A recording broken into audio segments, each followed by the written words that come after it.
we are back, and I just want to say I think college has been very bad lately. Extremely, yeah. I don't even know where to start. And what's the baddest? The baddest, probably the school shooting in Texas. Oh my gosh, yes. It's, it's not like it hasn't happened before, but for me, something which stands out as in these events is the recent trend of how these things are actually being communicated on social media. It's almost like live feed. Because I was looking at the news, and the guy, he was messaging about it. He was posting pictures of the guns on social media. And I think the only thing he didn't do, which would have been a complete significant contemporary moment, is go live on Instagram while he was doing that. No, that has happened already. Yes. With the incel guy. The incel guy? Yeah, there was an incel, a guy who was an incel. You know incels? Yes. Yeah, I haven't, involuntary I don't think I've met any.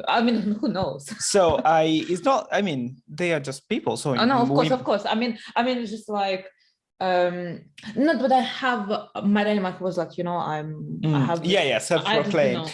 This guy was I don't know, he killed people and he did everything televised, like broadcasting it on Instagram. Probably takes us back to public executions, entertainment. Exactly. Almost like somehow it almost takes us back. It's nothing new in a way if you look at the larger scale of human history. But I think something similar happened in Russia some time ago, where again was posting everything on social media. Like sometimes where was this school shooter, or maybe it wasn't even school, but the guy posted it on his social media what he's going to do it. Like when we looked back, people who do this way subtly announce it sometimes. Yeah, of course. And it just kind of you don't get to kill people all of a sudden out of the blue. It's a process that you grow in. That it's a process of that you mature little by little, and that's the big problem, that the American, I think, schools and institutions are not able to detect this when it's actually building up. And the fact that everybody has, in every society, there are sociopathic people, or psychopathic, even though this was more sociopathic. But not in every country they get access to weapons that easily. Yeah. So that's the main problem. And I don't understand why America, the only country in the Western world where this keeps happening over and over again, doesn't understand that. It's not that difficult. It's not that difficult. I will be very curious to hear, especially maybe opinion of Joe Rogan on this.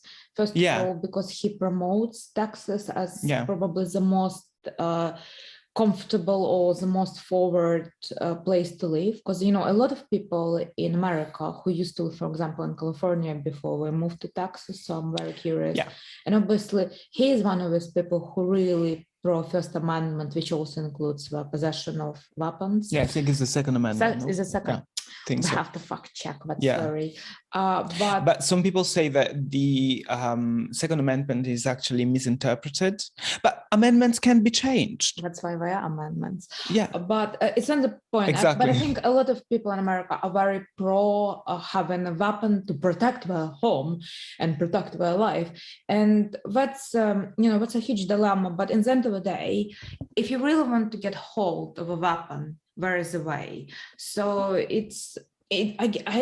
what fascinates me about this is how publicly available this information is. Like we can find out everything about this guy. I think I tried to search this shooter, and the first thing which comes up on Google is his Instagram. Like it's actually crazy how accessible it all is, how publicly available, and still, like you say, nothing is being done to prevent it. And it almost blends this experience with and the president games. Is powerless. Did you hear Joe Biden commenting on it as if this was not his country? First of all, I am seriously doubting Joe Biden as a president, because everybody keeps saying it's better than what Trump would have been. But actually, you have to demonstrate this. You cannot just say it. And I'm not seeing any demonstration of this. I'm seeing a guy with a very aggressive foreign interventions in other countries, or either aggressive or not very good. I'm seeing this. I'm seeing a guy who can't even climb the stairs. So obviously, nobody disputes that Trump was impossible to have as a president, but I'm not seeing that much of an improvement, to be honest. So you can't say we chose him because he's better than the other one, because then you have to behave as if you were better. And unfortunately, I'm not seeing this. And I think they deserve much better. I don't know. I sometimes miss Trump and his tweets and his. At least you could easily be against him. In this case, no, people are even afraid to be against Biden because he saved us from Trump. But he saved us from Trump without giving us any better than Trump. Not us, because we're not Americans, but to some extent. One day. Their president one day. No, their president has a massive effect on us as well, because he's the most powerful man in the world. Who knows? There's some analytics say what things will change with the current war and dynamics of power can shift, but we shall see. Well, someone I really miss for sure is a big fan of Dolce & Gabbana fashion. Hold on, before getting there, I want to say something, because the Dolce & Gabbana thing, I want to really... I mean, you have all the rights. The boards, yes, lovely Dolce & Gabbana. No, I want to say that one thing that nobody keeps talking about is the fact that everybody talks against the police in America, right? Everybody talks against the police, especially after George Floyd, and nobody disputes that the police kills a lot of people. Surprisingly, people don't talk about this, but police kills even white people, because this police brutality is against, it's pretty... I'm pretty sure I read some statistics what the most common conflict between police is white police against white citizens. Yes. In terms of numbers, yes. The problem is with the race division is that the amount of Black people who are killed are, on average, the percentage is more than the percentage of Black people in society. And that is obviously suspicious. However, this can be also due to other variables. For instance, the fact that certain races are less wealthy than others. And this can, therefore, the problem becomes the social class, not the race anymore. But this is, I don't want to get into that, because that's a very complex situation, and a lot of people are trying to give better answers than me. The point is, one of the reasons why police brutality is so bad in America is because of the laws they have with weapons. They assume that any person before them has a weapon as well. And that's the reason why their police brutality is so high, because the police assumes that whoever they are confronted by has a weapon, because it's so easy to have weapons. So if you want to reduce police brutality, the first thing that you need to do is to reduce the amount of weapons that people can get their hands on, because obviously a policeman would kill in order not to be killed by somebody. Okay, so I'm not talking about the extreme cases of George Floyd. That's an extreme case in which a man who clearly did not have any weapon was brutally and unforgivably killed by the police. Okay, fine. I'm talking about all the cases in which their first reaction is to shoot because the person they have in front of them does not, of any race, obviously, maybe does not have a weapon, but they assume that they may have a weapon. Giuseppe, if you would live in America, would you get a gun? No, but that's one of the reasons why I wouldn't live in America, because there are things about the American way of conceiving life that, I mean, I'm very European, really. So for me, the fact that it's a country so obsessed with financial success is not really much how I see things. The fact that they don't have any basic right to healthcare for everybody is something that doesn't really resonate with me. This thing about the weapons is bit problematic, so no, I don't think I would. Ironic, right? No basic rights for healthcare, but basic rights for weapons. Exactly, that's crazy for me. Probably that's all you wanted to know. Well, like I was thinking, the person I missed on political scene truly is Melania Trump and her love for Dolce & Gabbana fashion. Do you remember when she went to the Pope to meet the Pope dressed like a Sicilian widow?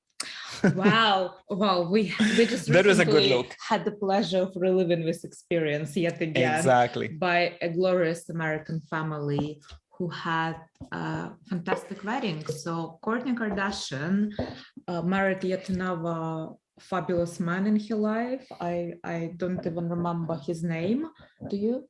No, I know he's a musician. Musician. Okay, so she married a musician, but I think something which really We will call him Voldemort. Voldemort. Did you see how he was dressed? He was like Voldemort. Well, that was recently in Italy, yet again. And I saw lots of young, I don't know, who are they, priests? Juppie, what is the right way to call young men who work in religious services? Priests? But dressed in this black, matrix Voldemort. Yeah. Actually, like you say, Voldemort style, I think very much is a ripoff of. But yeah, the man, this young man, look much better than Voldemort. I can tell you that for sure. Yes. Very sexy fashion, actually. Yeah. But yeah, and then this wedding, I think, offended everyone.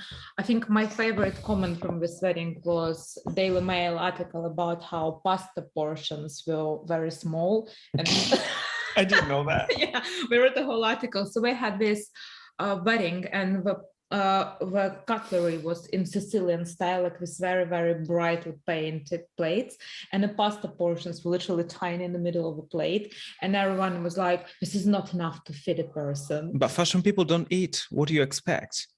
I mean, yeah, but I just thought, like, if this is the biggest problem with this wedding, then we actually live in a very nice. The dress was inspired by old Italian underwear.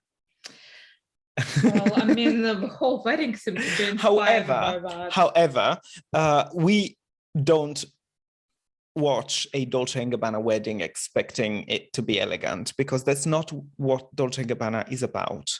All the fashion from the south of Italy is more about sexiness than it is about elegance. So if somebody expects elegance from Dolce & Gabbana, you are looking for the wrong thing in the wrong place. We also not expect an elegance from Keeping Up with Kardashians. Exactly. And that's the other thing. So it was a marriage made in heaven, Kardashians and Dolce & Gabbana. But I want to commend Dolce & Gabbana for yet again another amazing event to attract the attention of the press. Now, Dolce & Gabbana are an independent group.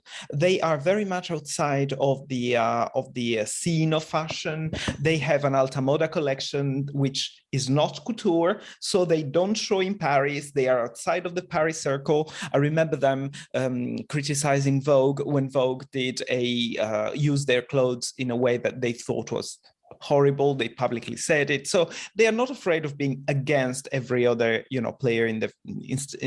They don't play this game of licking each other's asses in fashion.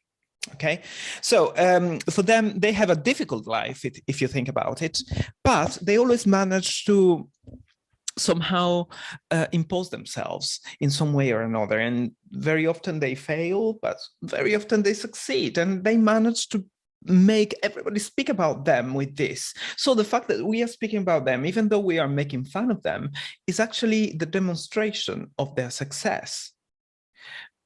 I mean, I'll tell you more. Like, if I'm happen to have a wedding, and by all means, if I happen to, I will invite you. Nice. I think I probably would go for something ridiculous like this. Of course. I think, some people think like a horror show is a much more entertaining thing when we have a polite wedding. So my theory, which I always tell my friends, is that every wedding is trash, no matter who dresses you. Weddings are intrinsically trash. There is a 0 degree of trashness, and then there is a 100 degree of trashness, but there is nothing that sets you apart from trashness, even royal weddings. Therefore, if I have to get married, then I will do deliberately trash, possibly in Las Vegas. Oh, I mean, I agree with you, Juppie. I think in the end of the day, if no one beats someone up in the end of the wedding, then it wasn't a success. Yeah, exactly. People get drunk, and when we decided to say Exactly. what we've been meaning to say all this time. Weddings are ridiculous event. To begin with, people feel like we have to invite a lot of people to make a spectacle, and when Yeah. most of these people have nothing in common. Yeah, like of course. It's quite like I often hear people say, "Oh, I invited my personal trainer," or like this person whom I met and worked with 10 years ago, and then of course suddenly all these people have nothing to do but to get drunk because it's so awkward, and then it just gets ridiculous. But my favorite thing from this wedding is probably the Madonna on the wheel. Yeah. Obviously, we are biased because it's our Because we love stickers, Madonnas, which can be crying found Madonna. in London and Italy and who knows where. But I think because I didn't have them when I was in Paris, so I think I didn't put any in Paris, unfortunately. But yeah, we've got them in everywhere around London and Italy. Yes. Yes, go find them. But I think this Madonna face on a reel was beautiful. Yeah. And you know that the Madonna veil, the funny thing is that the inspiration is not a real Madonna in a church, but is a tattoo that he has. So he tattooed a Madonna, and they use the Madonna for is via his tattoo. Beautiful. Okay, it's not via a church. So everything about this wedding, even what seems more refined, is actually a refined degree of trashness. Everything is trash. Yeah, I love it. I think this is the way wedding should lovely. Exactly. But another criticism was what these dresses were inappropriately short for a church, and a lot of people got offended by that. But then again, like it's quite tricky. What, like you said, people want refinement, they want some sort of a sacredness message, but when you expect it from American reality TV celebrity. Yeah, exactly. Also, I mean, people get married in churches not because they really respect the idea of religion, or they get married in churches because it creates a better scenery. They want their marriage and their union to be glorified. Exactly. I was listening to a rabbi speech, a great rabbi from Los Angeles, great speaker, and he was talking about the fact that he said the law about marriage should be abolished. So civil partnership for everyone, straight and gays, but marriage should be outside of the control of the state, because the state cannot proclaim eternal love. Only God can. Therefore, if you're religious, you can do a religious ceremony. There is no way why you should have a civil ceremony about it, because you're asking the state something that is outside of the state's possibility to give you. But people still get married in churches and synagogues, even though they may not believe, because they are still, it's almost like, I don't believe in God, but I still want God to grant me this eternal love, and then you need some confirmation. Yeah, exactly. I mean, the whole idea of marriage is quite ridiculous construct. I was even reading, Michael Foucault, Michel Foucault. Let's say Michel Foucault. It's French, not English. I'm terribly sorry yet again. Sorry, my superficial British. We will let him know. Yeah. Anyway, history of sexuality. It's great, like, because he analyzes how Victorian society, especially, created this marriage idea, because it's very easy to control, to put people in their places, and they become, these respectable units in a whole structure of society, which is, also. It's very interesting. I'm not sure it's accurate, but it's very interesting. I'm not sure it's accurate, because for Foucault, everything is a social construction. And this idea that everything is a social construction is getting a tiny bit out of hand. Also because we know that it's not true. We have, not everything is a social construct. There are things that are evolutions, that are the product of human evolution. So he gets this idea of social construct and applies it to everything. So, I mean, this is a modern philosophy, right? Everything is a social construct. Exactly. So nothing is real. So exactly. I might as well get married in an ultra mini dress. Maybe by the time we are getting married, we will be wearing mini skirts. Oh, yes, especially I would, because today you can only wear a miniskirt if you are not a woman. Because if you are a woman and you wear a miniskirt and you happen to be skinny, then you are body shaming women who are not skinny. So the only ones who can wear with impunity a miniskirt are boys, This- because in that case is revolutionary. Okay, so they is not taken as body shaming. I feel my fashion choices are limited. I might start wearing Voldemort slash. You're too fit and skinny. You are living body shaming of whoever is not I'm like the you. embodiment. Of You are body the embodiment shaming. of embodiment shaming. Yes. Speaking of that, so Drippy, can you believe it? I've been invited to a rave. A rave party. A rave party, right? A legal one. At least last time I've checked, it seemed to be quite legal because it Okay. was official advertising. Good. Then it's not a real rave. Well, I've If it been was invited legal. to a socially constructed rave, Okay. and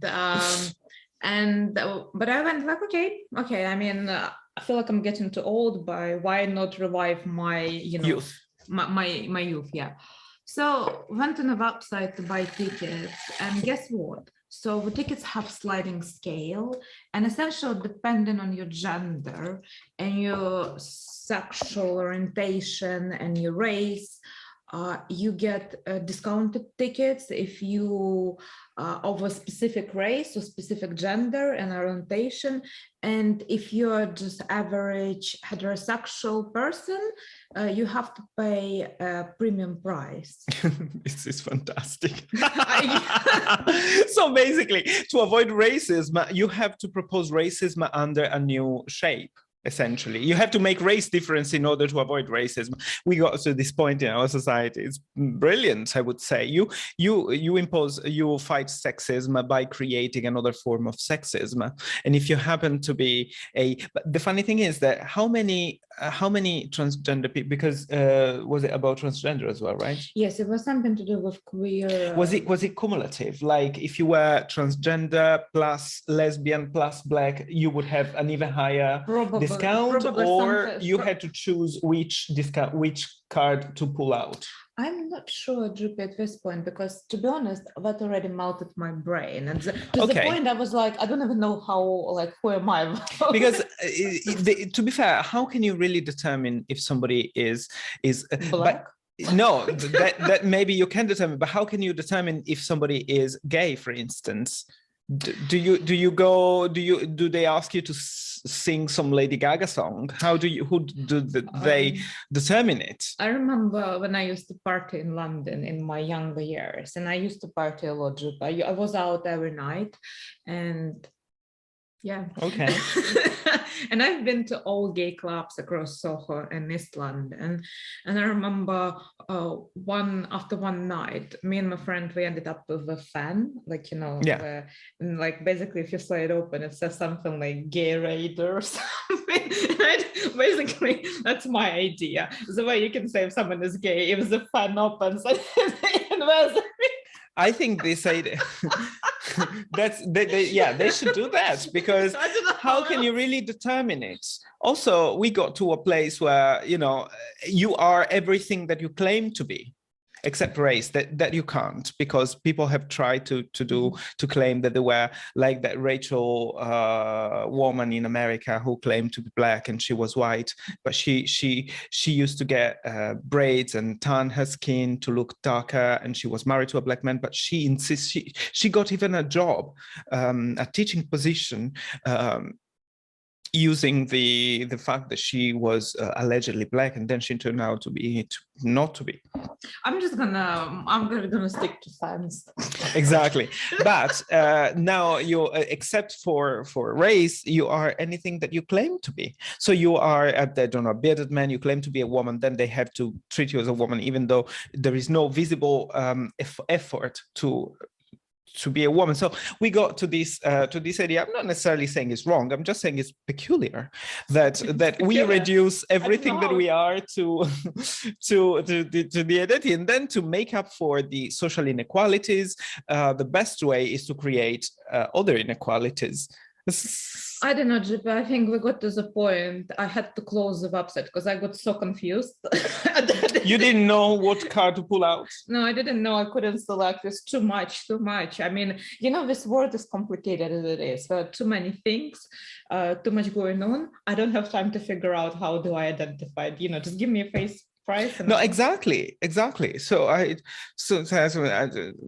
GP, it doesn't stop there. After this, I found a nice event, yoga and meditation session. You know, we love spirituality and that, so I thought, okay, at least like if I cannot go to rave, I will go and spiritually enlighten myself. At least some experience. Of course. And I was like, okay, fine. Let me book these tickets to do that. And guess what? It said only for, I think, Black women.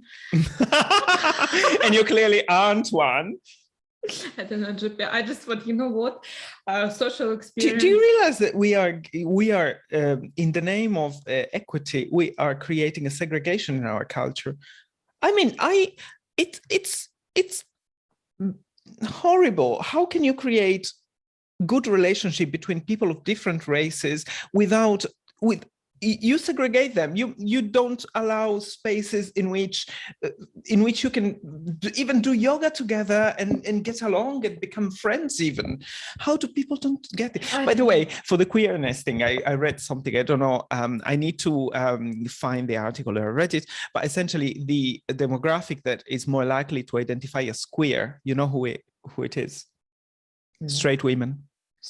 Yes, because that's very funny, because queer is different from gay, because queer has a political, you know, gay is I am a person who likes the individuals of the same sex, okay? So or even if you want to be very open-minded, same gender, but queer is different. Queer is a political affiliation.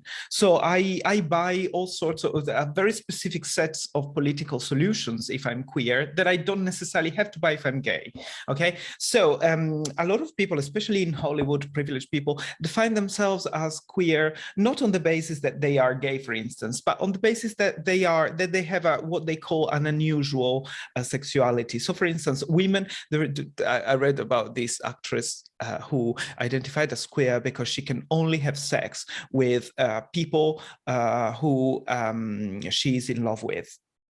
But that's not being queer, that's being very straight and old-fashioned, isn't it? So that's being old-fashioned. But she was looking for something different so that she could say she was queer, so she would buy somehow some moral value by saying, I'm part of the queer community, I still sleep with men, but I'm so weird that I'm part of the queer community, and it's a good way to buying, you know, moral righteousness. And it's very funny how the majority of queer the people who self-identify as queer are actually straight women. So it's, I don't know. I don't know, it's confusing. I also went to 2 exhibition opening, and it was just random coincidence, but both were on the theme of queer and transgender art. And what I have noticed, what really struck me, all people who went to this exhibition opening, they looked very, like, you know, overtly dressed, a very theatrical makeup, theatrical outfits. Everyone had a very sort of creative DIY haircut, DIY fashion, and all artworks were very much about pain, suffering, isolation, being marginalized. But there were very little, like on one exhibition, there were very little people who looked like, you know, I don't know, average sort of random selection of people you find in London Street. Yeah. And the second exhibition, it literally looked like some sort of, I don't know, rave party, and but everyone was overtly dressed. Yeah. And I think this is suspicious to me, because I would imagine, regardless of common interest and unified values, people should look different. And I would expect on any event, you will have people who, you know, overtly dressed, overtly, like, you know, prepared for this event, and people who, I don't know, just finished work and came after work and just in a very casual outfit. Yeah. But when I see a crowd who all on one hand stand out, but on the other hand they all look the same because it's so theatrical, I do wonder, like, I think people should stop wanting to dress differently, because when everybody is obsessed with dressing differently, they end up being different in the same way, as you say, no? So, and that's the problem. I think we talked about this one before. That's the problem of conformity. That's all we talk about. Exactly. No, that's the problem with conformity in general, in every endeavor. Conformity is so deeply, even though we like to tell the story that we are individuals and different from each other, but conformity is so deeply rooted in our approach to life that even when people trying to be anti-conformist, they are just conformist in a different way, because they are making their choices because they don't want to be like the others. So that's a way of conforming, because it's a reaction to the majority. Either way, whether you're conforming or non-conforming, you're making your choice based on a majority, based on the choice of the majority. So I think that people should stop trying to be different, because you will end up being the same and failing at being different. I'm very suspicious of places where everyone looks the same with a level of effort. I feel like it's healthy when people look different, and you can see someone really dressed up, someone just get out of gym and decide. But it needs to be effortless. If you make an effort and everybody makes the same effort, then I don't have a problem with people looking the same. My problem is with people desperate to look different and not achieving it. I think my point is, we can only have a healthy conversation in a society when we bring different people in a room. But when everyone is the same, we're just literally like patting each other on the back and say, yes, they are isolated. And exactly. Yeah, exactly. But different people does not mean people dress differently. So different people, that's the thing that I'm not seeing today. I am seeing a lot of people dress differently. What I'm not seeing is people with different ideas.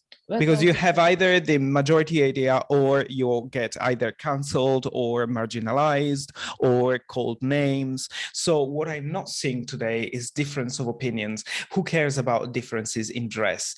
I think we should have surpassed the time in which... I'm doing a superficial analysis, but you know what? But I think this is also the reality is subcultures unite people, not because only of looks, but because of ideas about lifestyle. And this is what I'm saying. I think when people go to events and they all look the same, we probably also think the same way because we identify with some values. And this is what I think is bad, is when you only have events for people who are of very specific agenda. I think it's just unhealthy. And we didn't talk about the other problem. You said this was an art exhibition, right? So my suspicion begins whenever there is an art exhibition or something that should be based on quality, and it's based on something that is different than quality. So you are celebrated because you are, I don't know, a transgender artist rather than a gay artist, etc. Well, if you're good, you will stand out anyway. You don't need I don't know, you didn't need, and I'm not talking about today. One of the performers, she had dildo attached to her outfit, so probably you're right, you don't need a dildo in your I mean seriously, I challenge anybody to tell me that the society during the Renaissance was not homophobic. I challenge anybody, and this didn't stop Leonardo da Vinci, Michelangelo, Caravaggio from emerging. And Caravaggio was notoriously homosexual, and Leonardo had even a trial for homosexuality. But nobody, when you are good, is gonna show. It's not your category that will grant you protection, is your worth, is the worth of your work that will grant you protection. And this is what, and the same can be said about some notable women artists. Of course, there is in proportion, there is less women artists than men artists, but if you are Artemisia Gentileschi, you are going to shine anyway. So stop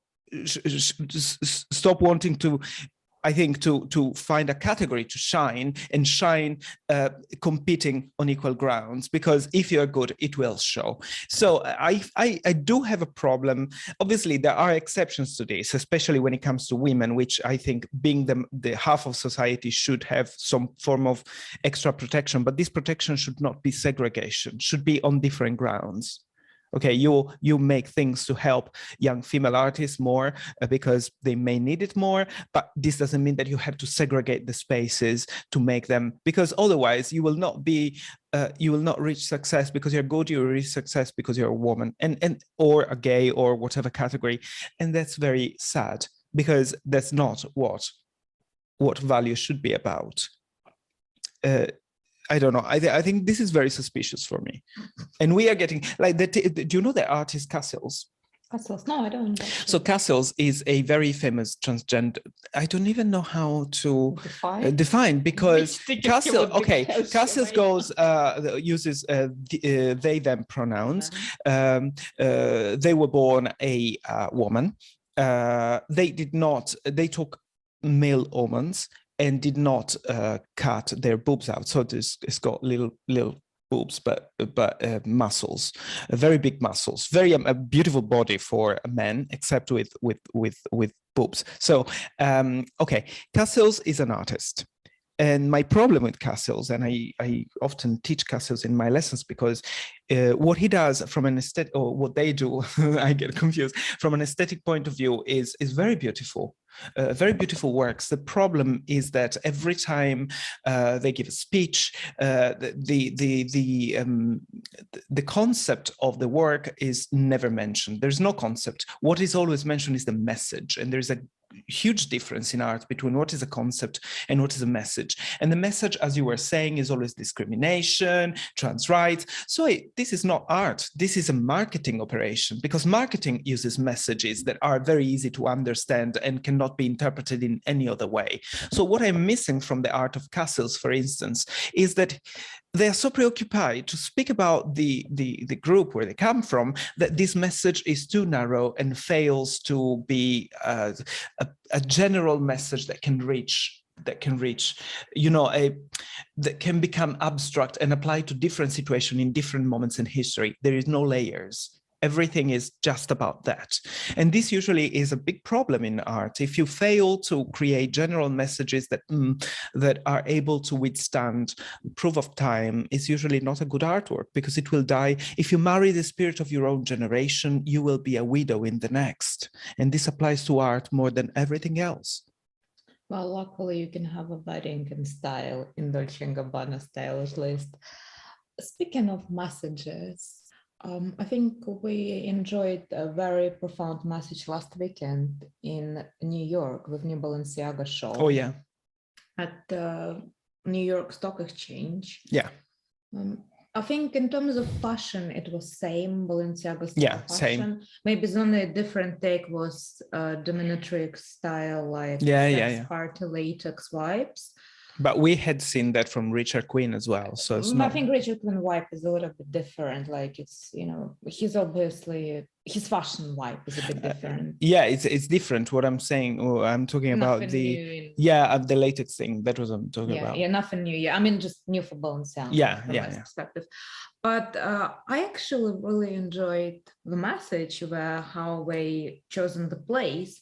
Because like we were talking before, with America being the superpower right now, there is a lot of challenge to it. And with stock exchange, obviously, I don't know, JP, do you do any investments or do you buy any stocks? No, I'm poor. You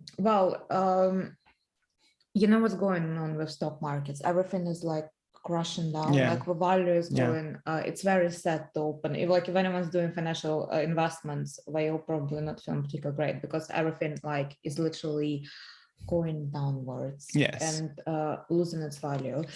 But this sort of presentation where we have screen and it depicts all the biggest corporations like Twitter, Google, Disney, and it just shows like their value, and as the show progresses, the screens start to get glitchy, and essentially like the whole running desk of all this information of stock value and prices just like becomes like very glitchy. Like it looks like there's some digital error, and then eventually I think screens all fade away into whiteness. I think very interesting take from the collection on the place and message. Okay, so I, in general, I give very little to no importance at all to the locations where the shows are held. I think this is one of the big limitations of fashion. Fashion should go back to create clothes, not to create shows with always the same clothes, because eventually what you buy in the store is the clothes, not the show. So the show is good to get the attention of the press. My feeling is that now, especially Gucci and Balenciaga are investing a lot in the venue. memo and very little in innovation. And that is the worst thing, because the collections are always the same. The locations are all we can talk about because there's nothing much to say about the collections themselves. Now, when it comes to the message that it's very interesting what you say. I think that both Gucci and Balenciaga, they are, to me, two opposite faces of the same coin.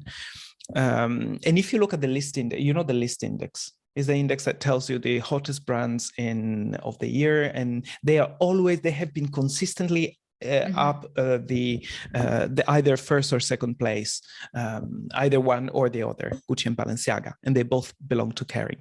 Now, I think that both brands are obsessed with the past so much that even this choice by Balenciaga is nothing but a nostalgic look into the past, into when Wall Street was really the superpower in the late 80s, early 90s. So like all the American movies about even American Psycho.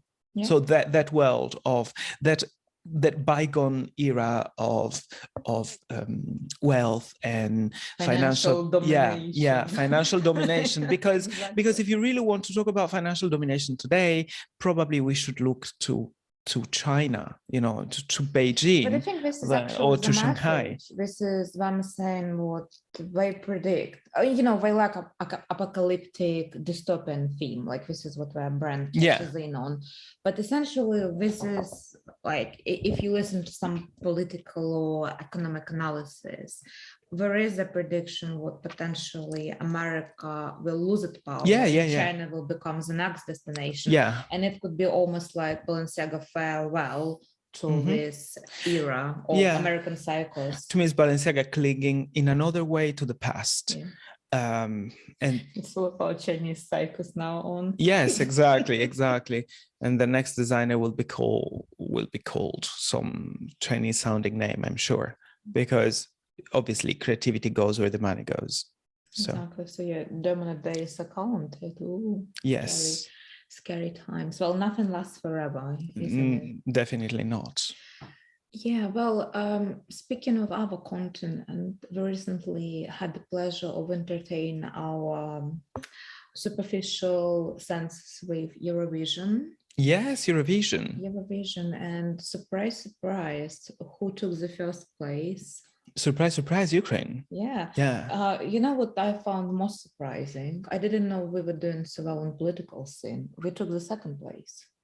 Who? UK, yes. Yeah, I didn't. But some writer, the guy, the English guy was great.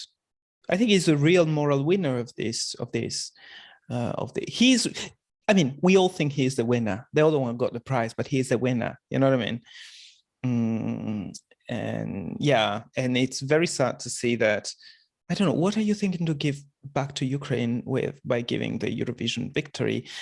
You are just stating the fact. Probably Eurovision is not a prestigious prize or anything, so who cares? But the idea is that we convince you that this is a contest, but it's actually not really a contest. It's just we allocate prizes randomly based on the level of difficulty in which your country is. And obviously, we should all stand with Ukraine. There's no doubt about that. I'm not really, I think only an insane person could say anything bad about Ukraine right now. But is this a good reason to leverage? It reminds me when we had first lockdown and we developed this. How shall we say thank you to NHS? Let's give them some class. Exactly. That's exactly it. Yeah. Well, it's virtue signaling once again. Our society is grounded on virtue signaling. We will demonstrate how righteous we are by saying that they are the best, even though we all know they're not the best. The best were the English. So, really, I mean, seriously. And I think I was very disappointed at the Italians because I really thought they were going to go to because the Italian song was very good and they actually won the prize for the best lyrics.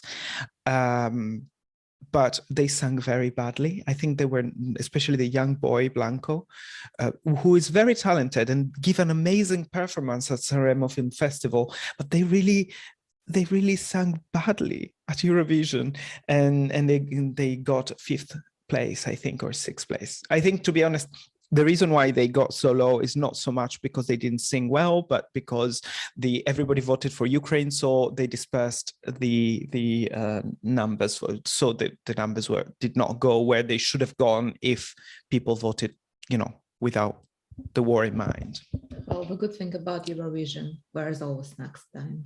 Yeah, always next time. And I think the singer Laura Pausini, who is a very major singer in Italy and South America and Spain, even though the English didn't even know who she was, but she's a major star in the southern, let's say, southern Europe and southern part of the world. And she was naturally very funny and entertaining. Brilliant. Yeah, and she wore Versace the last day, and everybody criticized her because she was too chubby for it. That's what they said. Valentino the first day and Alberta Ferretti the second night. And I think they were interesting fashion choices. Yeah, no, it's a very good entertainment, almost like a Kardashian wedding. Yes. But I think something which I found entertaining on a different level is the memo Netflix sent to their employees. Can you explain that? Because, a lot of Netflix content it's varied content. There's obviously a subscription platform with lots of different movies, TV series. And some people find some movies or content offensive or discriminatory. And essentially, I think a lot of Netflix employees started raising complaints that they don't like that movie or that TV series. And essentially, Netflix sent the message to all their employees that this is an entertainment business and we base our business on demand. What consumers want to watch, we offer them, and it's a two-way choice. So consumers decide what we want. And they said, if you have anything against that, you should probably find another job. Wow. So I knew this would happen for the simple reason that capitalism always wins.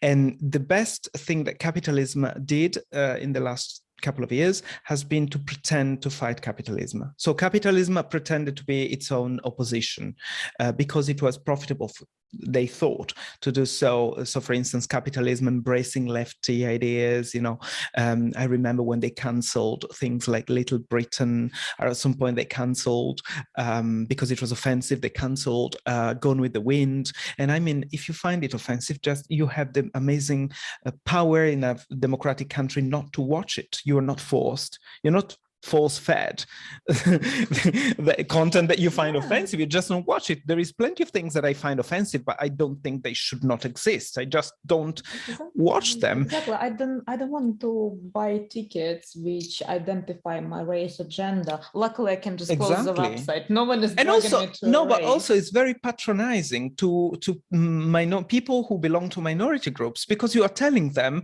that they are not strong enough to be able to watch certain things. It's patronizing towards them as well. I mean, as a homosexual, I feel patronized when you think that I am not strong enough to be able to watch it and to decide for myself. You are deciding what I should watch. Come on.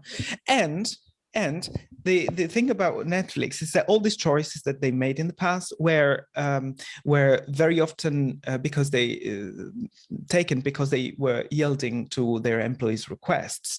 And I think everything crashed when two things happened. So do you remember what's the name of that comedian? David LaChapelle. No, Dave Chappelle. David LaChapelle. All of a sudden we became late 19th photography. Yeah, Dave Chappelle without LaChapelle. Yeah, Dave Chappelle. So Dave Chappelle is extremely popular. He did a show, a comedy show. What do you expect from a comedy show? Come on, comedy show should not be judged on the basis of the offensive causes, because that's what comedians do. Yes, Drippy, but we live in a society where people don't have moral stamina to watch Gone with the Wind and a comedian performance. Exactly. So when that happened, the employees complained, but Netflix calculated that the money they would make by leaving Dave Chappelle was better than, and they also realized that this woke craziness was not going to pay off, and therefore it's not going to stop. And now what happened is that they have lost so many subscription, including mine, because the things they offer are very limited from the point of view everything is about the same thing. Everything is about even the gay contents are so cheesy, and even so it's very limited offering, and everything looks the same, and the quality is very bad. So they started losing, and they realized that if they keep putting themselves, I think that's what happened, if they keep giving themselves limitations, such as I don't know, this is offensive, therefore I'll not put it, or things like that, they will just castrate their own business, because there will be a very limited amount of things that nobody wants to watch ultimately, because not even the people who complain against certain things want to watch the content that Netflix puts out there. Does it make sense? Yeah, but so if you complain, you don't want certain content, but then you don't want the content that they give you because it's bad.